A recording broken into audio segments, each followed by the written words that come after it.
everybody. Oh, can you hear me? It's whew, the rain has started all of a sudden. It might get a little loud here for a minute. Oh, how's everybody doing tonight? Ari, Auto Salvage Outlaws, Indirect Connections. Oh, good to see y'all again. Oh, I gotta move the mic maybe. Try to cut down on some of that noise of it.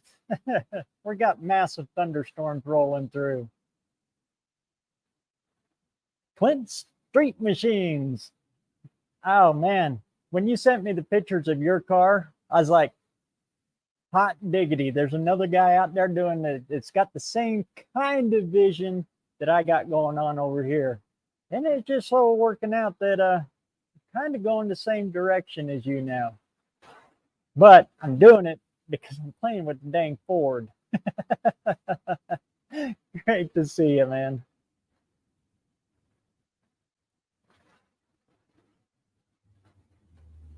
Ah, thanks, Auto Salvage. That one actually took me a while to do. And like I said, that was my first time trying out Clip Champ. It was a learning experience. Glad you liked it, man. Mopars, Mustangs, and minivans. Triple M. What's going on, man? Thanks. Like I said, in that video, I generalized a lot of stuff, and well, there's a little troll food sprinkled in there where I was like, I'm not going to go out and reshoot it again. Oh, Lord. I just love we're doing these out in the shop in the rain, and the compressor kicks on as well. Here, Pontiac Garage. Great to see you, brother.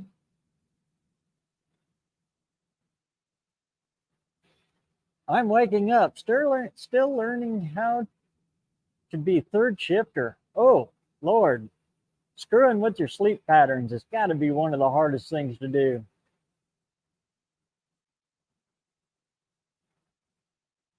We have the same influences. As a kid, I used to get those old cartoon magazines. Those magazines that were all about car stuff.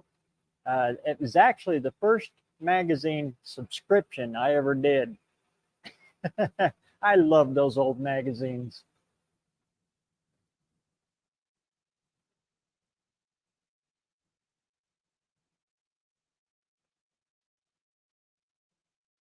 Yeah, right there. Cartoons magazine.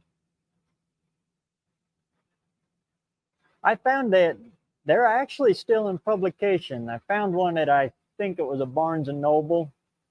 I was actually going to look for David Vizard's book. But I seen that there and I was like, holy cow, I haven't seen that in years. And I opened it up and it's just not the same anymore, but they still are out there. Colleen Tebow, always good to see you.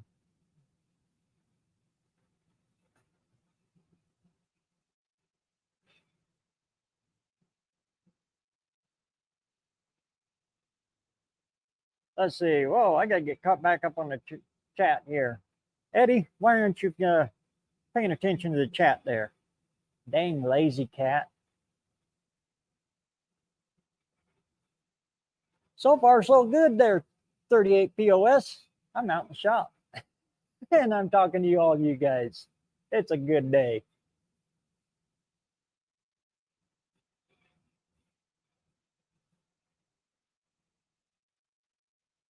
I used to get Cabela's and dream of living somewhere that has freedom. Like I said, we got room up here if you need. Hop on up.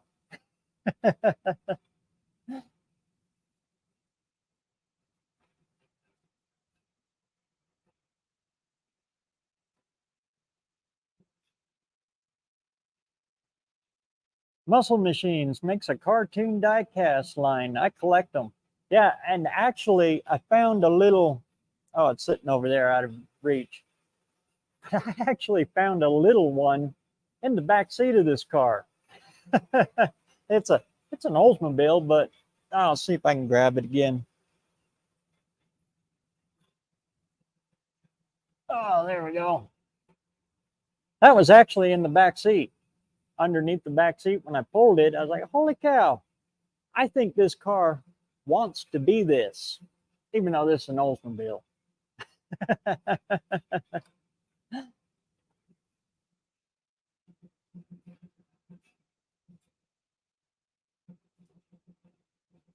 I think Summit has all of Vizard's books.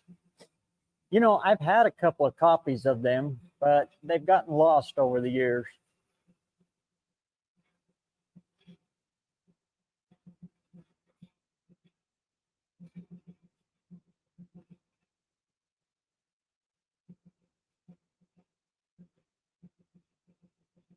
I had the Encyclopedia of the Motor Car. I think that might have been one that I had too.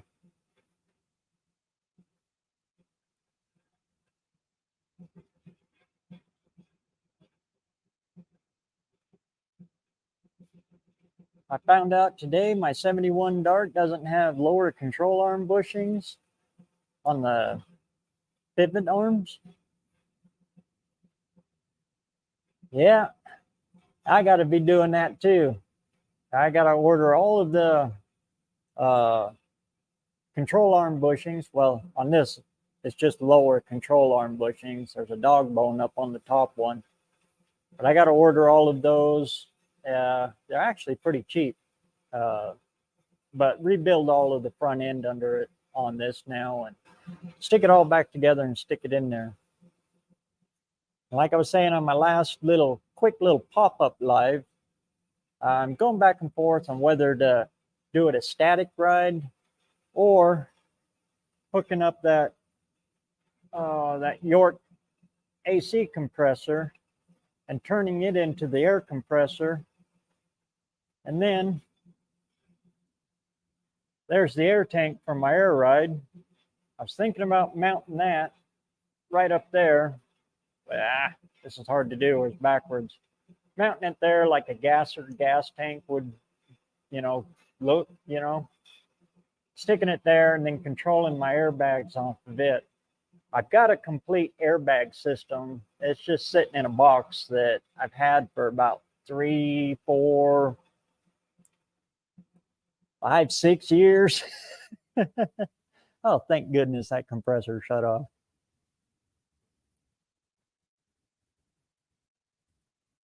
But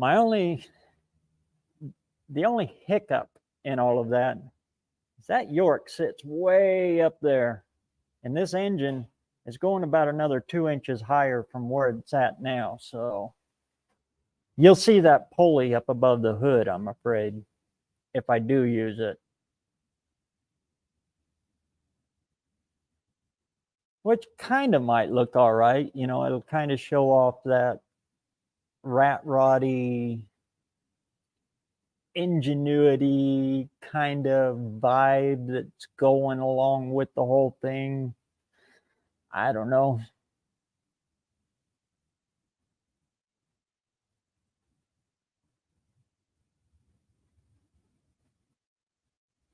This thing is a death trap, huh? Well, that's good. It traps all the death in it. So, you're completely safe then.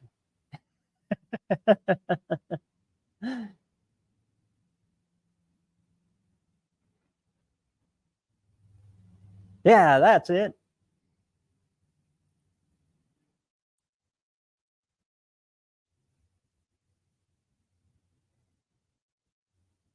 I haven't had a Mopar with more than 50,000 miles that still had bushings.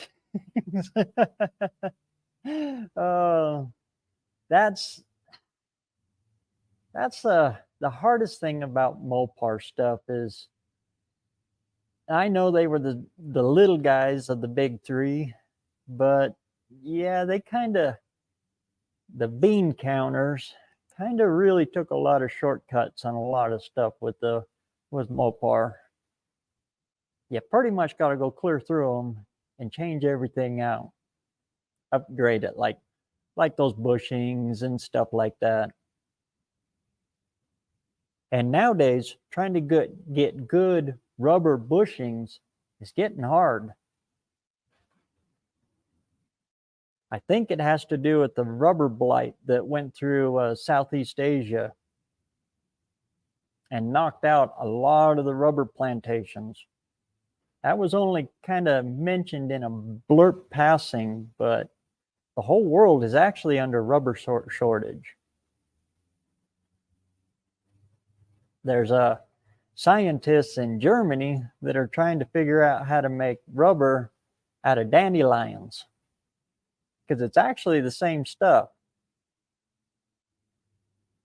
but it takes a whole lot of dandelions to make a tire. That's the only problem.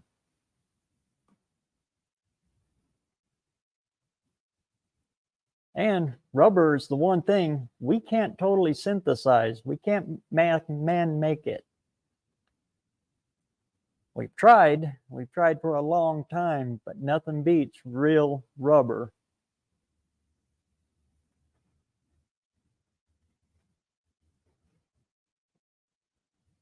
Which would bring me right back to my huge big old rant about tires. Oh Lord, why do we have so many different tire sizes now? Good God Almighty. Michelin, Goodyear, BF Goodwrench, all them guys, they gotta make a lot of tires just to keep up with the demand, because everything's got a different size tires on it. I wish they'd go back to 14s, 15s, and 16s. Draw the line and call it good. If it needs 20s, it's a semi. But that's just my opinion on it.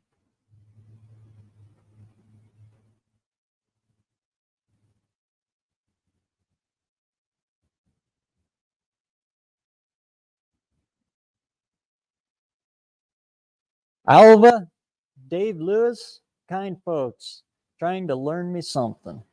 Yeah, that's the great thing about this whole hot rod community. And as I have mentioned in lots and lots of my videos, your hot rod networking.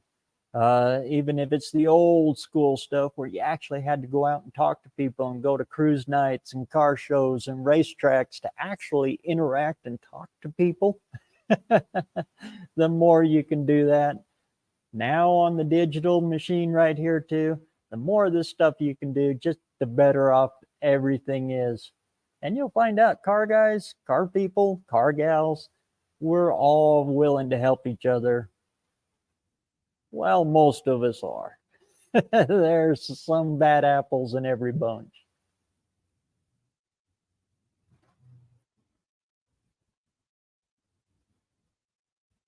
Have you seen oil pumps with dual pickups? One is fed oil on both sides of the gear.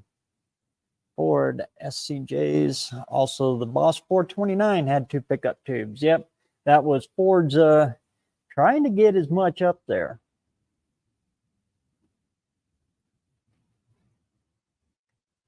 As for playing with them though, no.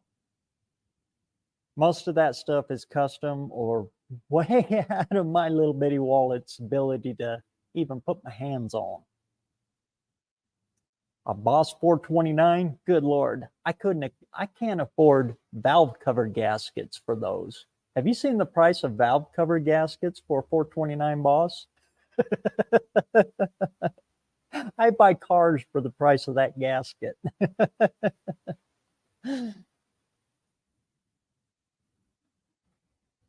But yes, in some applications, John Deere does it too. One of the stationary engines, I've seen it. I've never dealt with it other than just popping the oil pan off, change the gasket and the oil pan gasket and stuck it back on. But diving into it, no, I haven't.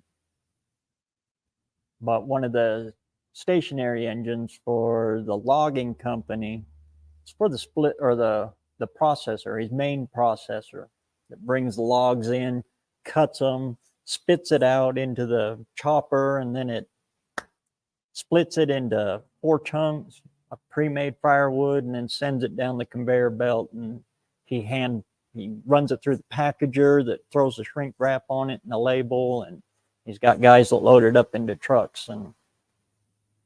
But anyway, the main stationary engine that drives that whole machine has got 2 pickup tubes on it.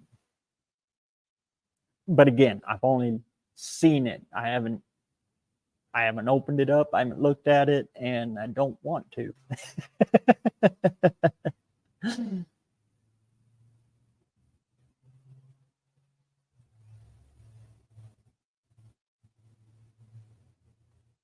Haggis controlled high ride suspension. Haggis.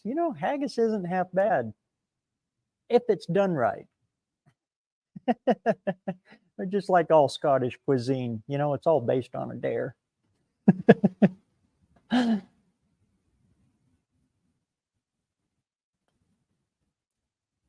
Oh, Lord, up. I've heard that many a times.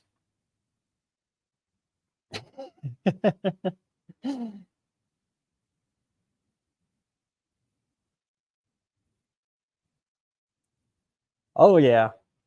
And every time I stop by a garage sale or anything like that, or even if I pass one by, my brain and my eye, and my wife calls it the rust radar, bloop, goes off, and oh.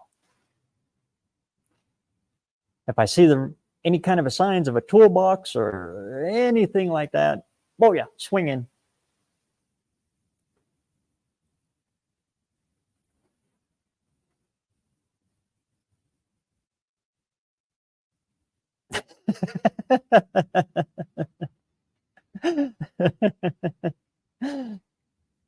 And I run a Ford, so yeah, I'm glutton for punishment.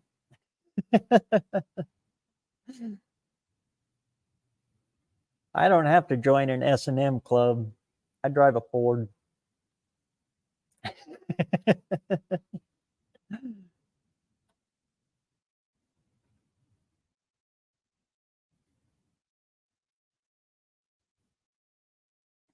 Yep, homemade Super Balls.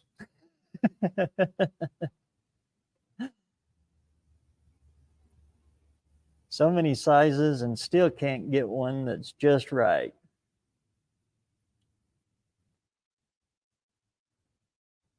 I mean, it's gotten strange because I figured 15s would be hard to get now. My Walmart here has got 15s on the shelves. What are those? 19s that are on the little wife's little Ford Edge. It's only 2 years old. And they have to order the tires because that's an uncommon year and uncommon tire size. Weird.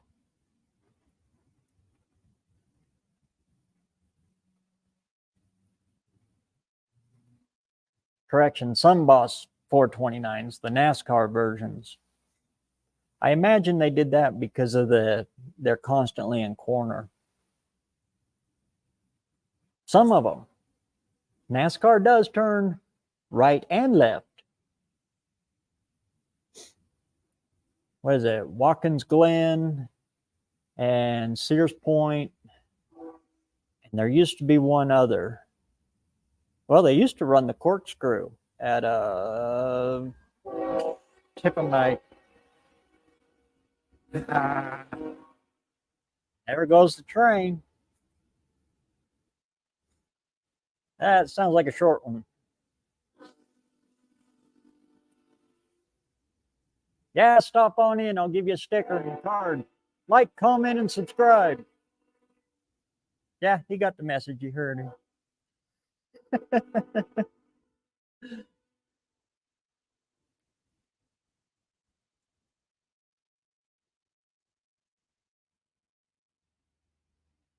I have a rummage sale Rambler. Ronda Rambler. Yep.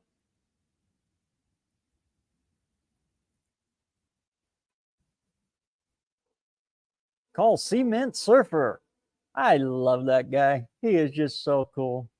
When I finally got to meet him there at the No Name Nationals, he is just one cool little old guy. I mean,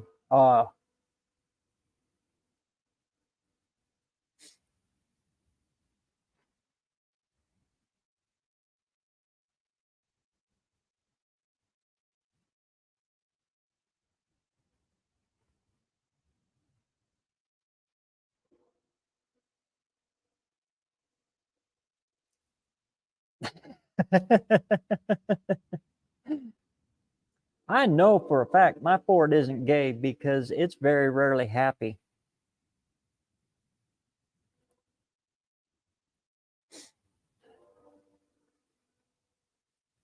Now I'm not going to get monetized for this one. I said a trigger word.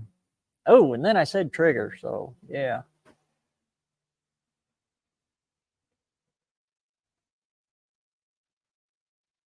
Gene Autry and Dale Evans just have a heck of a time in this day and age. And Roy Rogers. He'd have to put trigger down because trigger is a trigger word. Poor guy.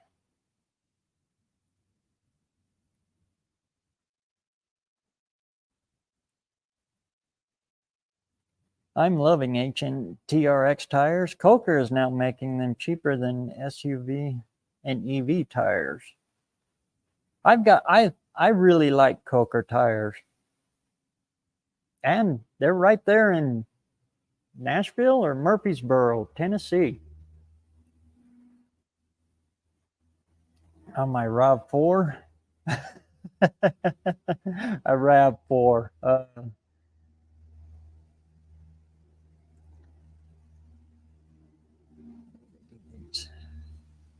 Downhand and machine to 415, huh?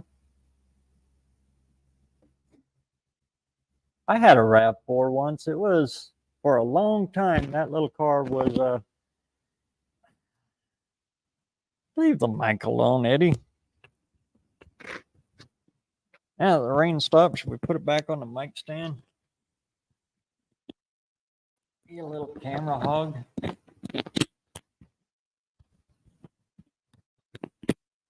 There we go. Anyway, that little RAV4 for a very long time was the worst vehicle I ever owned. And then I bought a Ford Taurus, and yeah, it took the top spot for that, or I guess you could call the low spot for that. But in that little RAV's defense, when I bought it, it had been overheated. So I think that was the main problem with it. It just had no power. So in that little 4-cylinder, I was getting V8 mileage and the power of a lawnmower. That was another one. I unloaded quick. I only owned that little RAV for about 4 months, 3-4 months. Sold it and bought a Volvo, my only Volvo I've ever owned. And I drove that one for about 6 months and sold that one in a hurry too, because not that it was a bad car. It just, oh, it ran good. It always started. But just the feel of sitting in a Volvo, it did not work for me. And at the time I was living in Boise up on the north end. North end Boise is kind of the liberal section of Boise, to say the least. So I put a yellow support the troops sticker on a Volvo, and I put a gun rack in it. Somebody actually cut my tires because of that. I tell you, those peace lovers, you got to be careful. They'll slit your throat.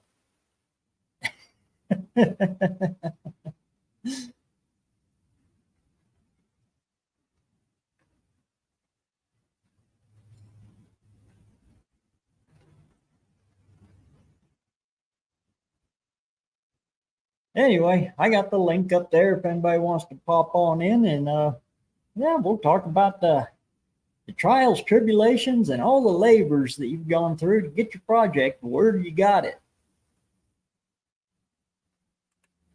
Max Wedge Dick Dastardly, best name on the internet. What's going on, man?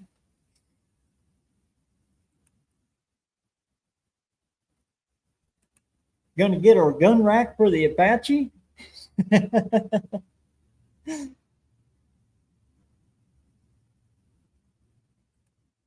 Oh, that's a hard one.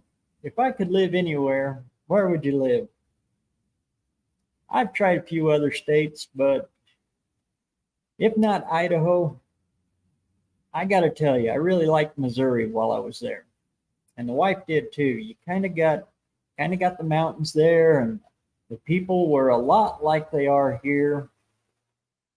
I would have to say probably either there or Tennessee. Tennessee was awful nice too.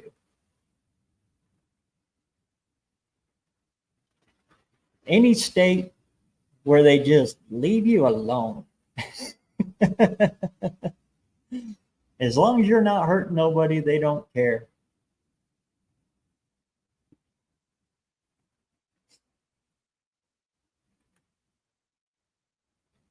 I tried it in Wyoming, but well, I lived in Jackson Hole, Wyoming, so that's not really living in Wyoming. That's rubbing elbows with movie stars and stuff. And I hated Jackson Hole. That cost of living there. Good God Almighty! Back in 90, it was probably 95. Yeah, 94, 95. Yeah, we were like $2,600 a month in rent. Not yeah, the wages did not compute to that. Most all of the businesses in Jackson Hole, because it's a tourist place, they all have employee housing. But we had a business, so we we didn't have the luxury of employee housing.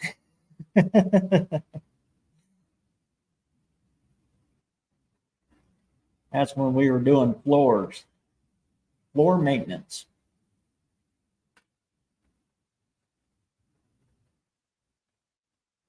We go in at night and cut and buff and wax linoleum floors at all the businesses.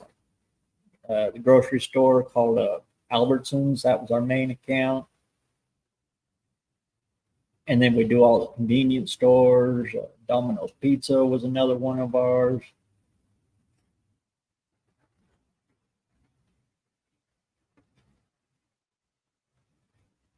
There used to be pretty good money in it, but now I've noticed most places they kind of taken it in on their own, and they just hire their regular employees to do floor maintenance now, or they just take all that out and go finished concrete and do away with it almost altogether, and you don't have to wax it so much.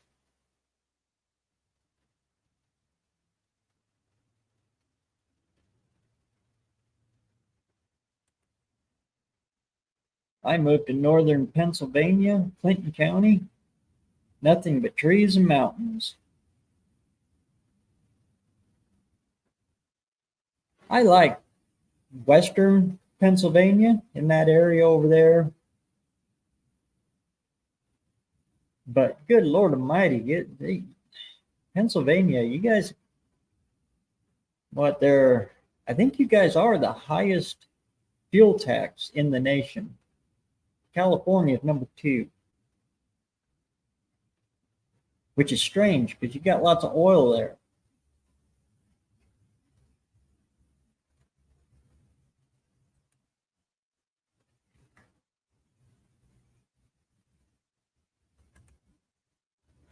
I'm already getting my winter snow depression. Oh, yeah, I hear you. The thing that scares me about Tennessee, though, is I see a lot of changes going on in Tennessee that are fortunately going on here.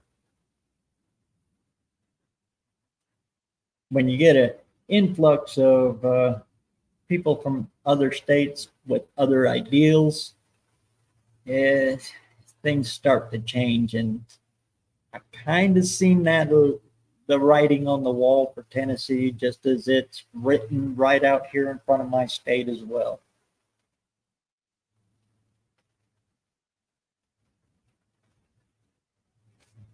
And I hate to tell come out and say what state it is that's fornicate and everything, but because I've met so many good people from that state. In fact, my neighbor right over there, he's from the state that y'all know I'm thinking of. He's one of the best people I've ever met. People are people.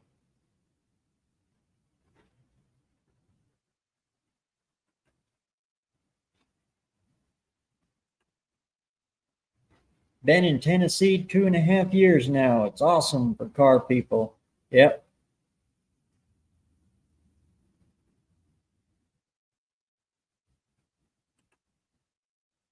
I really like Washington State. My brother is up there. Plus, it wouldn't be much of a drive to go see Brother Bear and Cousin Mike.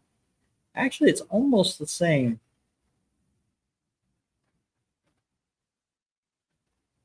Uh, when I head to, well, Medford, Oregon, I know is the exact same distance as San Diego from my place. It's just one you go this way and then down a little, and the other one you just you take I-15 until it quits.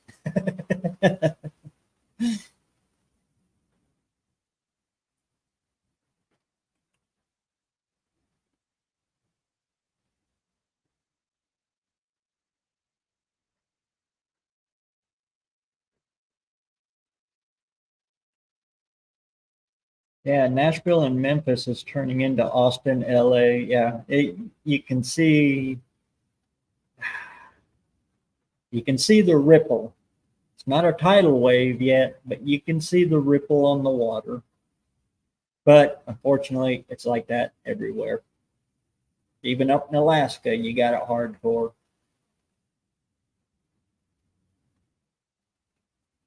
But if you want extreme privacy and you want to be left completely alone, actually, it's Wyoming. Wyoming is a very easy state to do whatever you want to do. It's a very private state.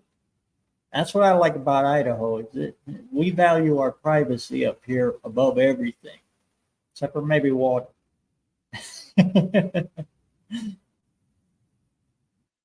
But in Wyoming, yeah, you got to be a little bit of a hermit to live up there, or over there.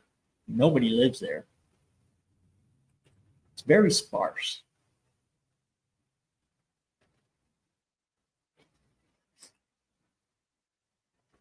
I know I'm from an evil place. It's just the politicians that have turned the state upside down. That's all it is. I know a lot of good people from California, and I know a lot of people that are still living in California.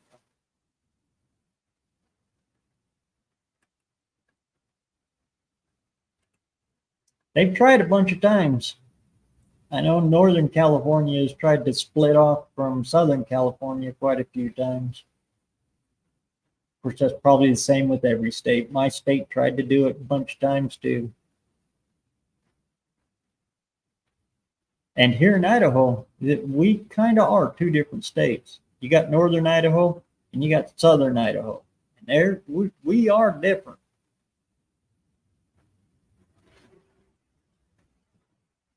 Down here, it's all agricultural based. Up north, it's all timber and mining based. So you get up north and, Coeur d'Alene area, up in the Panhandle. Privacy is big, big virtue up there. I think it comes from the miner mindset and the timber aspect of it.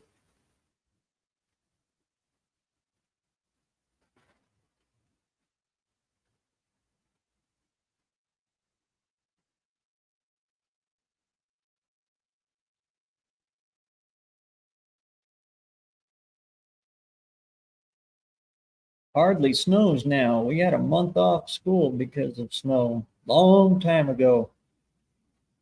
We haven't had a hard, real winter since, oh Lord, probably 82, 83. I remember going to school on the school bus, and you couldn't look out the school bus window. All you see is the snowbank. And driving around out here, it was like driving through a maze.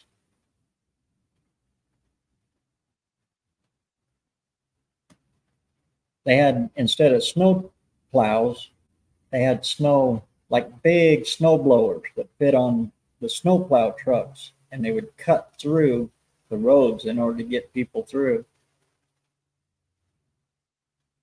What was really cool is after a good, not only a snowstorm, but a good wind, you go out and sit and watch the trains go by, because the train plow would come through, and it's a massive snow plow on a train engine, and it would just boom, boom. You see snow just fly. It looked like 1,000 feet up in the air.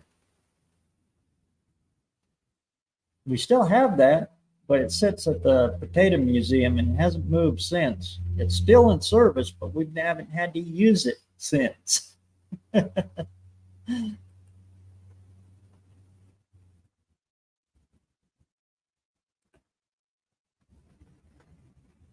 I had family come visit from Guadalajara and really wanted to see Hollywood. They were disappointed. Oh my good Lord. Me and the wife were just talking about that a little while ago, of all of the, little blurb thing come up on her phone on the most dangerous city in America right now is actually Kansas City. And after, when we went to the No Name Nationals and had to stay in Kansas City, that's a rough town. That's a real rough town. Everybody warned us about New Orleans and Memphis. But I'll tell you what, Memphis wasn't bad at all. Well, we didn't go to New Orleans, but Memphis, not bad at all. Kansas City, yeah. I woke up about 6 times during the night to look out and make sure the car was still there.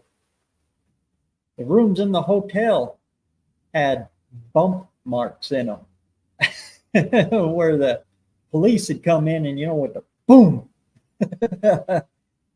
Oh, Lord. Yeah, Kansas City was a scary one. But anyway, we was talking along about, all of that. And I said, the only place I seen somebody get beamed in the back of the head with a skateboard, beat to ever living crap, and knives being pulled was in Hollywood.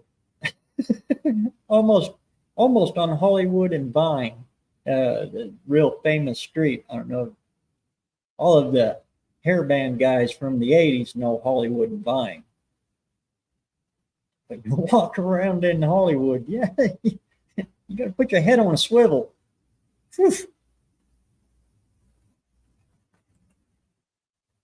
And the crazy thing about that is that when that fight was going on, people are just walking around.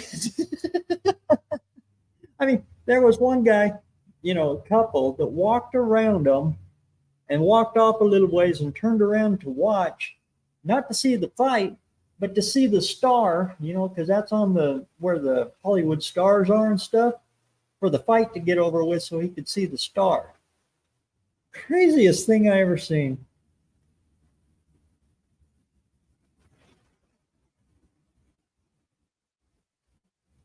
Anyway, I got off on a tangent there. I'm sorry.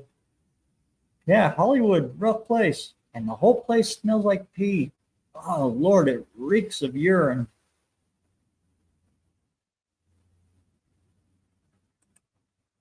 Great seeing you tonight, Indirect.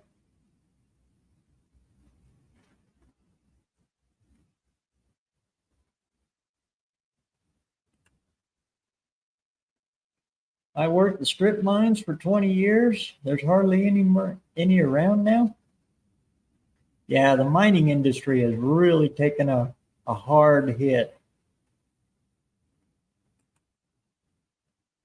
Just south of me in Utah, Utah was pretty much funded by mining at one time, but it's all been closed down, pretty much all been closed down now.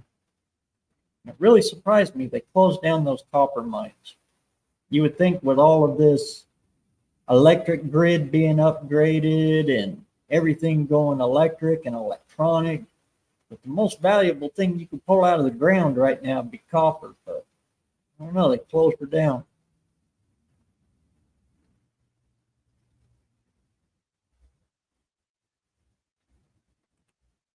A lot of people have said that about Albuquerque. I've never been through Albuquerque. Well, not in a very, very long time.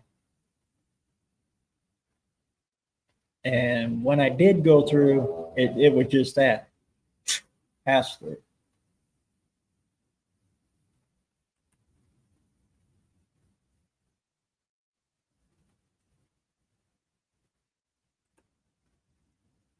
Looks like the mystery on Uncle Tony's garage post fittings.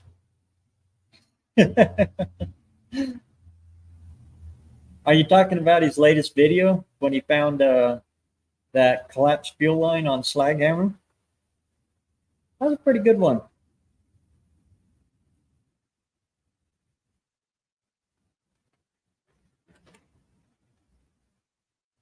Hey, y'all. Hope everything's doing good. Good to see you, Mr. Lars.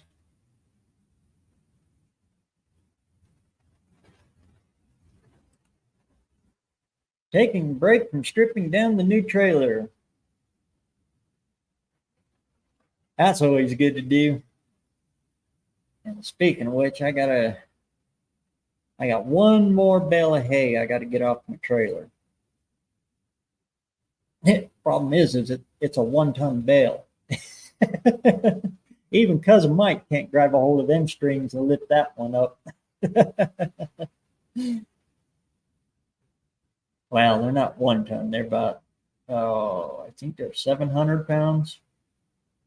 Square belt, great big square belts.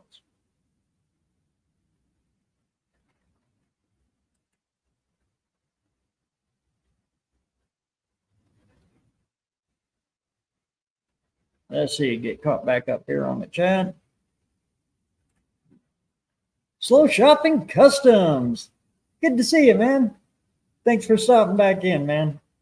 I'm still blown away by what you did last week, man. Thanks again. That just made my whole week.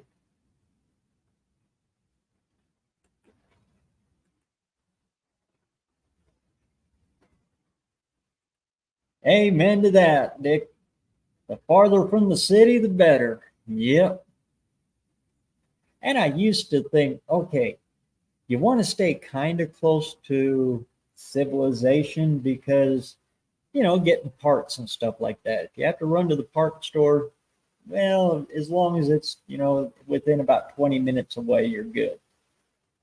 But these days, it doesn't matter what parts store you go to, you still got to order it because they don't carry it. So it kind of defeats the purpose of trying to be closer to this stuff. If I got to order it, I'm going to order it. So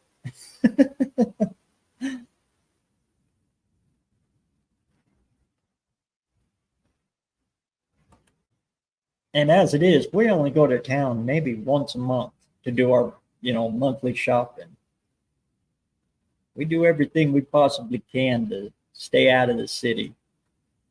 And even then, we only catch the outskirts and then right back out and get home. The city that's right next to me, well, yeah, it's about 20 minutes away, 20, 30 minutes away. Idle Falls. And it is a nightmare to try to drive around in that town. It's grown way too fast and it can't handle the growth that it did have. So traffic is, yeah. If you want to see LA traffic, go to Idle Falls, Idaho.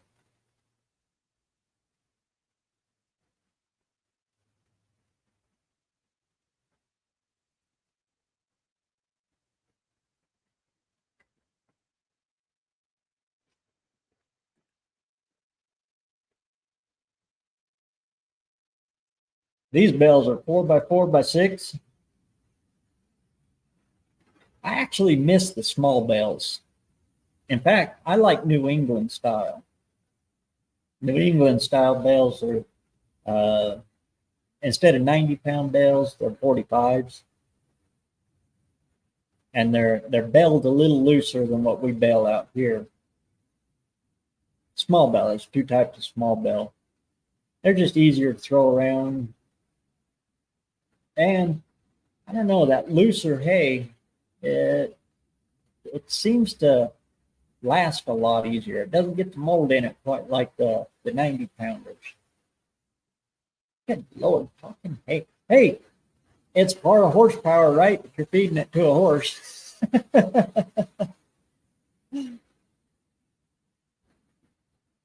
I went luxury on my trailer today. Finally put electric tongue jack. Oh Lord, my dad's got one on his. Well, he's putting them on all of them now, but it's also got an automatic uh, latch for the ball.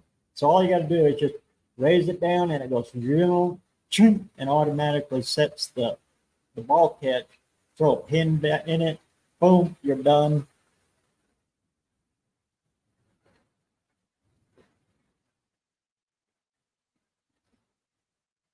And we run the charge wire, the main wire, through it as well, through the pigtail.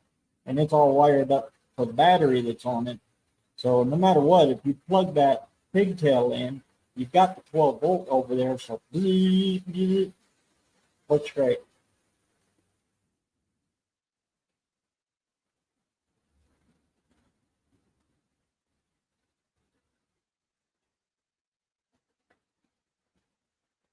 If your car is over 4 years old, they ordered the parts that comes out, it was going to nothing but older parts.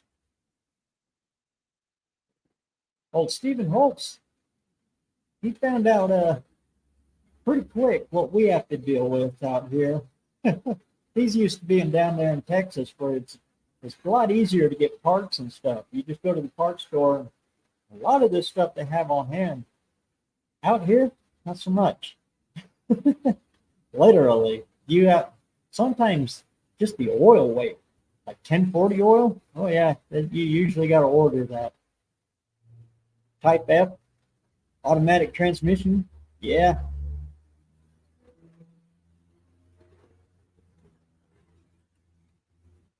And I noticed the last time we were in town, this one, we got tires for the wife's truck there, that little Edge.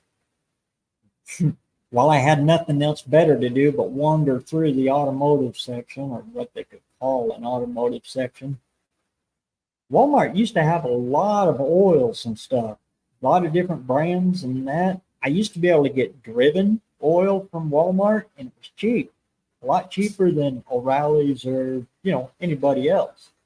They don't carry it no more. You used to be able to get VR1 there. They don't carry it anymore. I don't know if it was just that Walmart, because after that experience, I didn't want to step foot in another Walmart.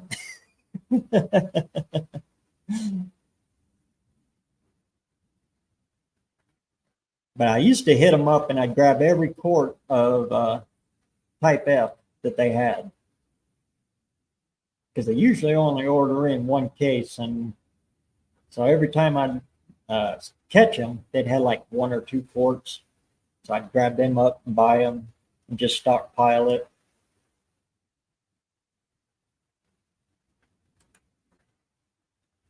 These bales average 1,800 pounds.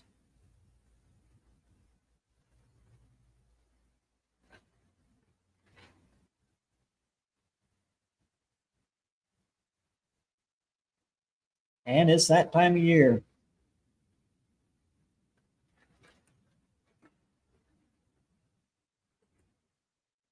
We bought 20-pound bales when we had goats. Our trailer could fit 90 bales.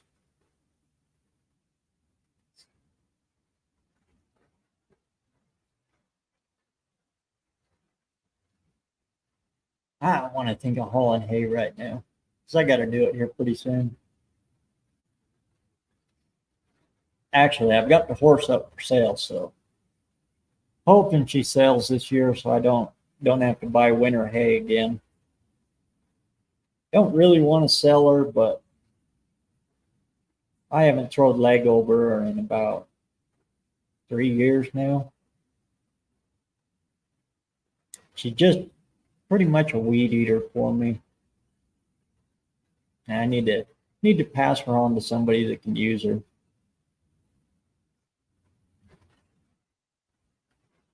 Got her listed for $3,000, but the horse is actually free. She comes with everything.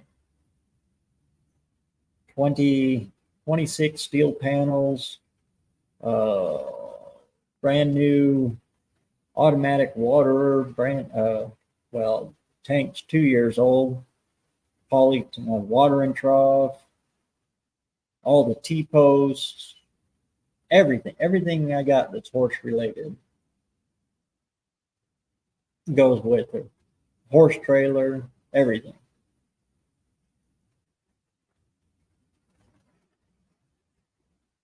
But if somebody just wanted the horse, they could take that for free. And then I'd sell off all that other stuff individually.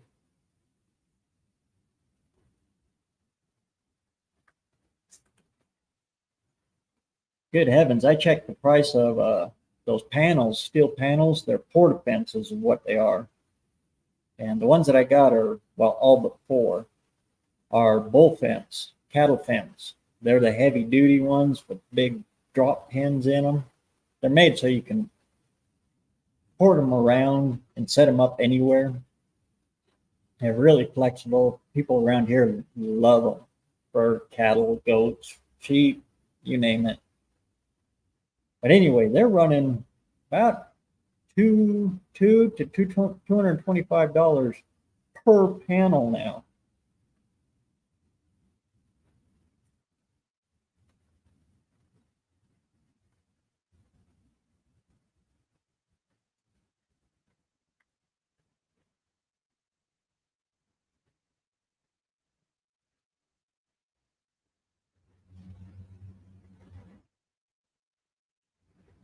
I used to have my race car tail lights hooked to the trailer.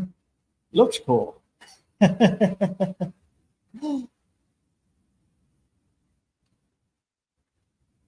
comes in handy too, so if you ever want to stiff hitch it.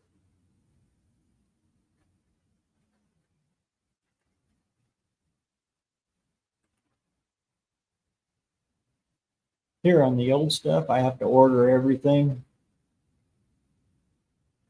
Yeah, it took me a long time to come around to Rock Auto, but I'm really liking Rock Auto now. Somebody asked me in a comment a while back, what do I think of their return system? You look at the shelves I got up there and all them boxes and stuff, that's what I think of their return system. I just throw it on the shelf. I chalk it up as my own damn mistake, and I'll use it sometime or another.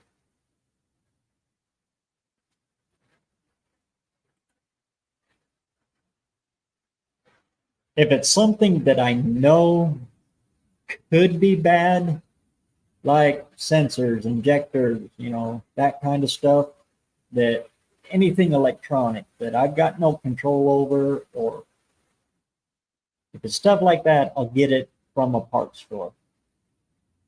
Starter solenoids. Well, no, I bought them from Rock Auto now too. But you get the idea, stuff that has a high possibility of being wrong or dead out of the box. I'll go ahead and get that from O'Reilly's. And the only reason I say O'Reilly's all the time is not because I prefer them over AutoZone or whatever. It's because if we got one that's like 6 miles down the road, and if I catch them at the right time, or if they have to order it, the potato plant that's right next door, they deliver to them about every morning. So if they're running a delivery, they'll just say, "Oh, we'll stop by your place and just drop it off."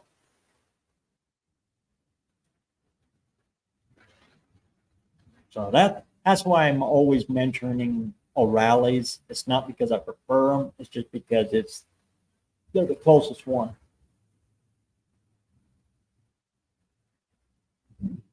Well, dadgum, I had to sit there and I got way behind on the chat here.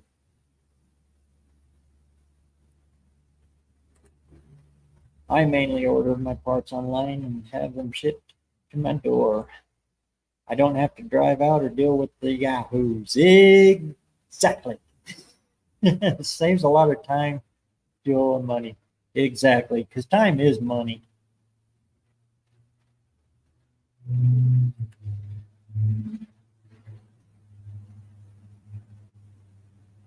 I miss the old mom and pop auto parts store that we used to have right here in my little bitty town. Anthony's Auto Parts was its name. It's still going, but a friend of mine that I went to high school with, he ended up buying it. I almost bought it. We almost bought that place. But anyway, he ran it. Well, he was running it. He bought it, inventory, everything, building, inventory, the whole 9 yards. When Bruce quit and retired, he sold the whole thing as a turnkey business. But Lance he ran the business for about 2 years on the inventory and didn't keep up with the ordering, which I get. You know, he's trying to turn a profit as soon as he can. But now he's gotten to the place that if you go in there, you got to order whatever you go in there to try to buy.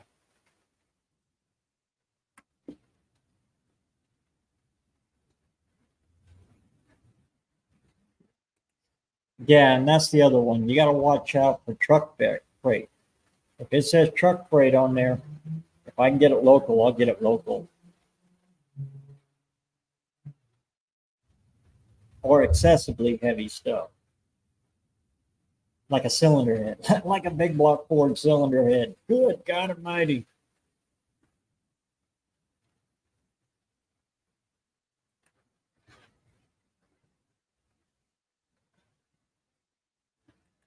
Twisted Mopar Garage. What's going on, brother? Good to see you.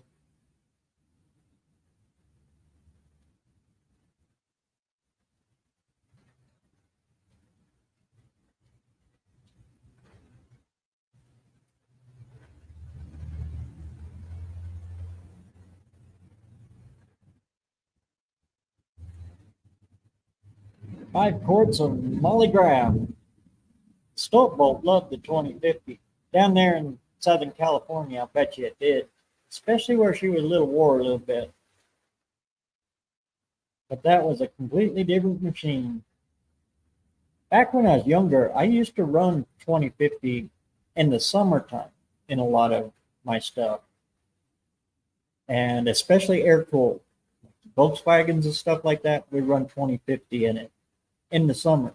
As soon as this time of year would come around, we'd get that stuff out of it and put the lighter weight back in it.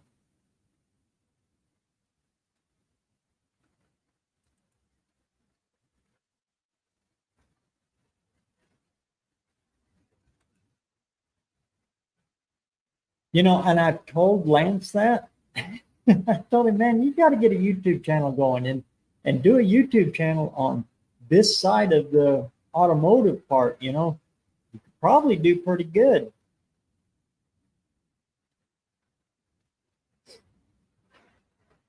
I told him I'd even help him out with it.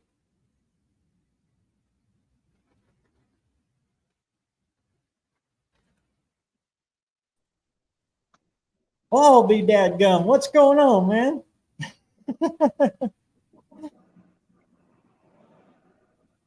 I'm driving on the wrong side of the road. Oh, good Lord. They let you do that down there? Only me. I must be exceptional. How you been? Good, pretty good. If anything goes wrong, it'll be my fault though, so it's all good. BareRose, you going to the No Name Nationals? I'm still pushing for it as a spectator, but I don't know.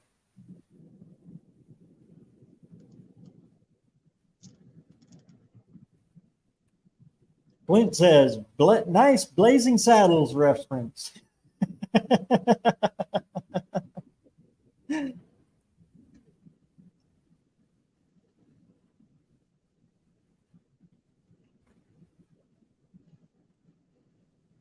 What's going on, brother? That roof on the Blue Goose is looking pretty good. That paneling worked pretty good up there.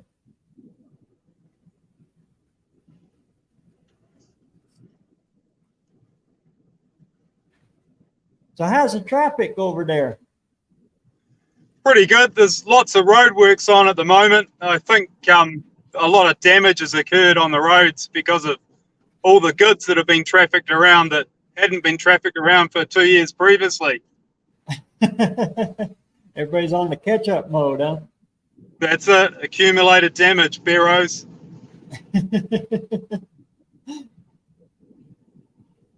You got to be careful. You know, you guys are on an island. If they stack too much up on one side, that might tip over on you.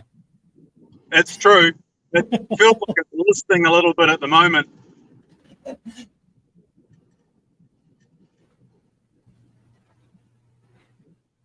Good friend of mine spent a lot of time in Guam, and he said the submarine guys would say, man, if you knew what Guam looked like underneath the water, you'd be scared to get on top of that little island. It's shaped like a mushroom. Oh, yeah.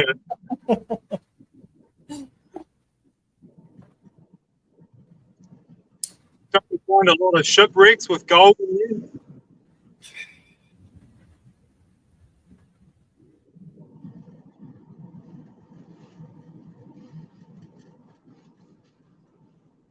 Need to win the lottery next few days. Men in Black have told me not to disclose the lottery numbers, otherwise I'll get into trouble again.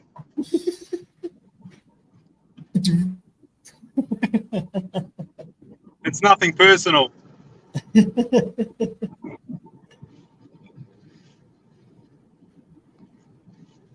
I've posted a couple of links of a guy in the southern region here that's won the first division lottery 5 times.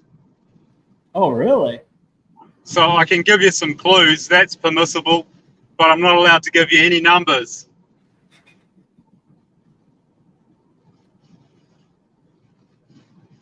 The only thing I know about it is the only way you can win is to play, but I never win. Apparently he wins because he puts a lot of money in.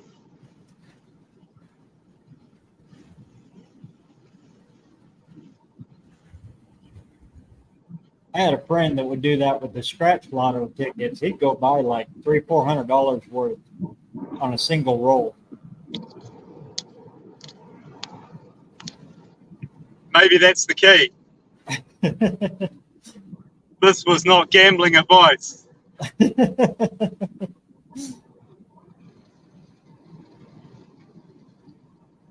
only thing I gamble with is Ford part numbers. So You and me both. I'm currently in a European Ford Transit at the moment with the steering wheel on the wrong side.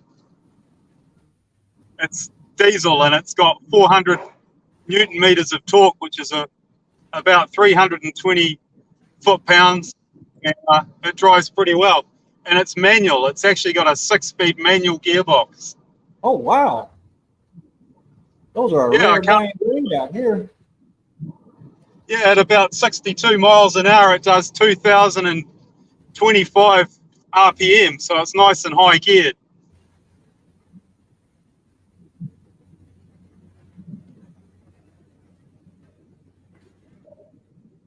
That's what I loved about my '01 Dodge Cummins. It had the 6-speed in it, manual.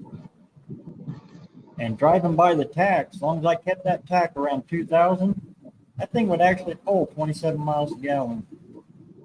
It's just like a V8. It cruises on the throttle, and you don't notice missing 2 cylinders when it's a diesel and it's got a big turbo in it. Uh-huh.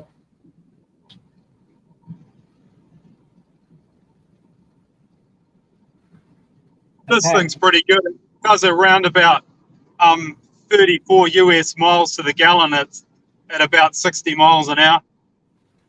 That's not bad at all. I like it even more because I don't pay for the fuel.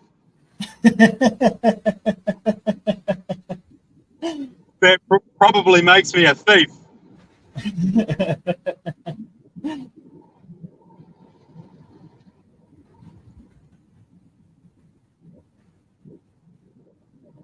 Do you have any tractor trailers down there, or is it all single truck? No, we're allowed to run up to 70-ton combinations. So unlike some places in the States where your over-the-road freight isn't to compete with rail, it does in New Zealand. So it's possible to go to pretty large combinations. Very cool. Which damages the roads, which means the tax we get from our fuel goes into fixing. So the trucks that damage it also help fix it. I think that's how it works. Yeah. That's the excuse the government uses anyway for damaging our roads with increasingly heavy trucks. I can't remember what our road tax is here. It changes state to state here. Our consolidated fund, which is the reciprocal where the tax is put in, it's something like 20% of the price of fuel. So it's a huge amount that goes into a stash fund, which is then rated like a corporate rate to pay for things like roading and other stuff.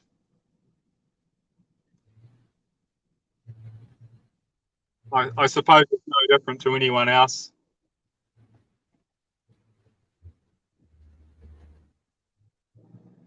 I'll be dadgum. I think this is the first time you've been live on my channel. I caught you on Bucks and everybody else's. This is pretty cool.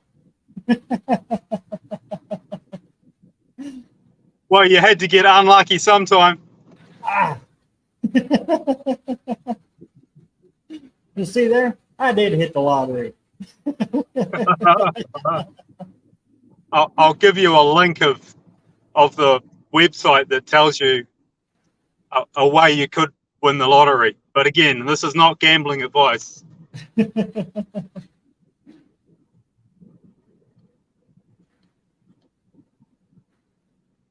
Yeah, so it's Monday.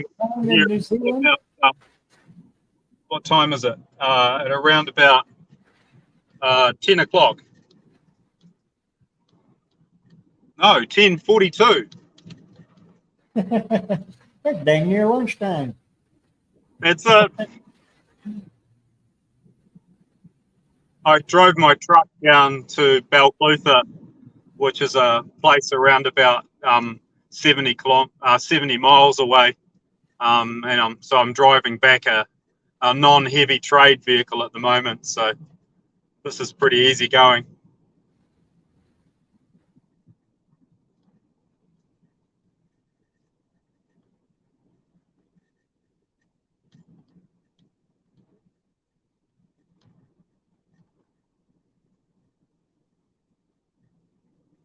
Yeah, when it comes to gambling or anything like that, I am an extreme bore.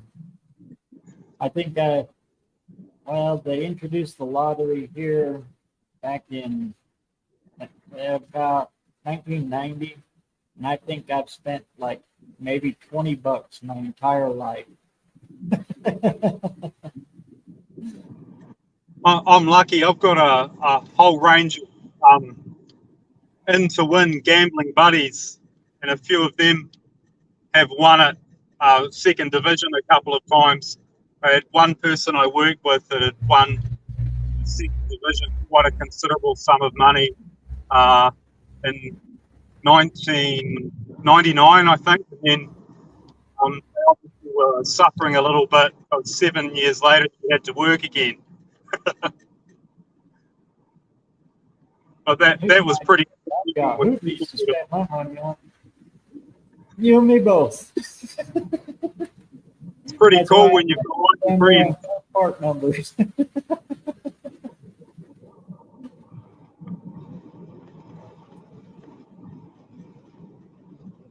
All right, I'll let you have a look at the wrong side of the road. Oh my gosh! You got a crash! That's just wrong. Good Lord, I even flinch a little every time I see that cars come by.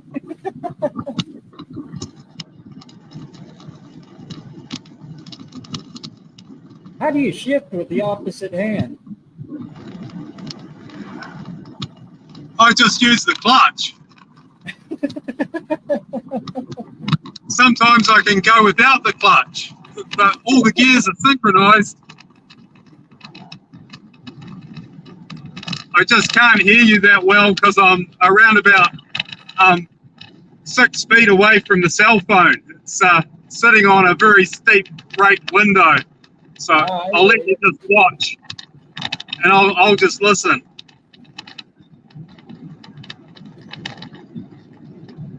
Man, I gotta tell you though, New Zealand is beautiful. It's a lot like here.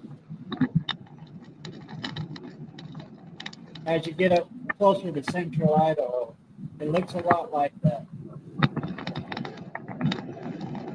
Just you guys drive on the wrong side of the road.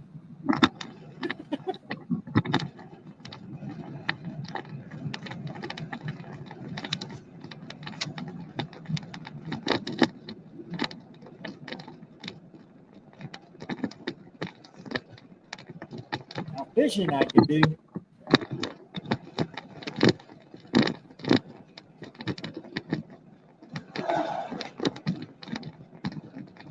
I would be lost trying to drive.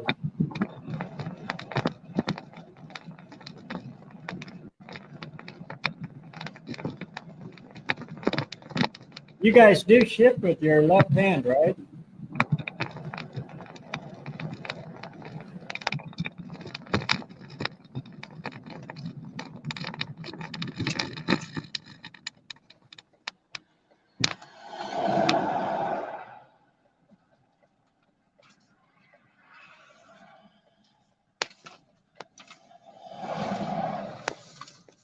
Yeah, that's just weird.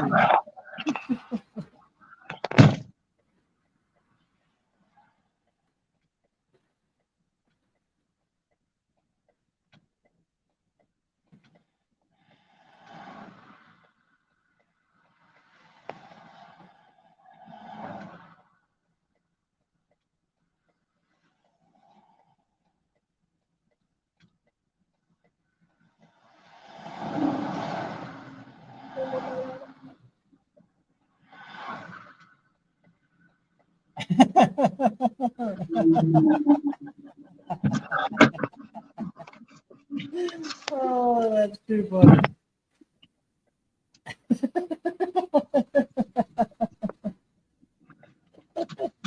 Don't worry, I'm going to take him for a long ride. Oh, Dean, you're a hoot. Oh, it fell over.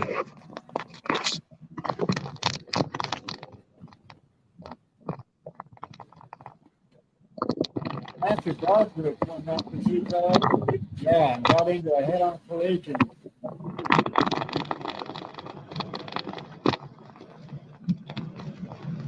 I remember that.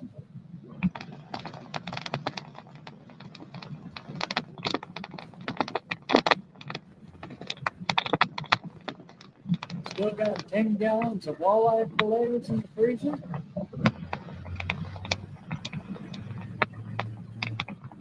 Boy, this storm is really coming down out here.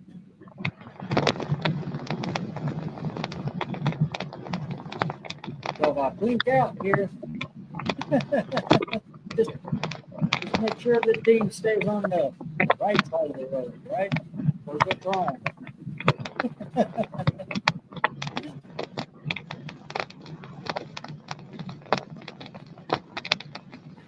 There's the police.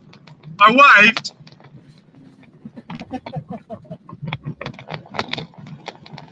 They're always checking me out.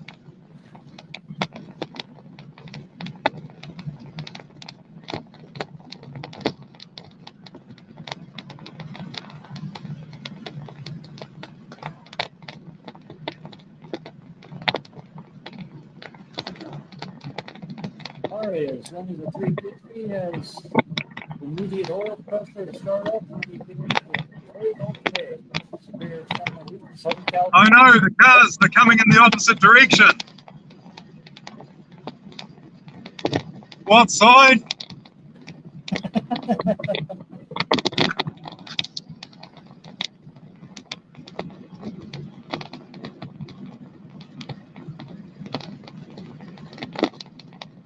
And as I was saying in the video, they just premiered just before this. That's why I love a Chevy. They just, as soon as you fire them things, you got oil pressure. And good oil pressure. Unless it's wore out, of course. You know. And a Chevy. If this is wrong, I don't want to be right.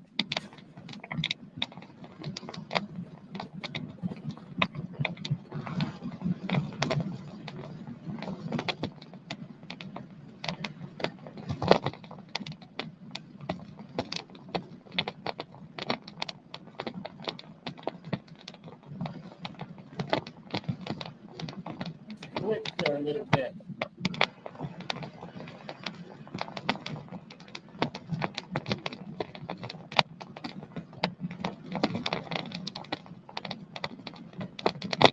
You have a real spotty connection today there, Stephen? Yeah. I think mine's starting to get a little spotty too. We got a heck of a thunderstorm rolling over.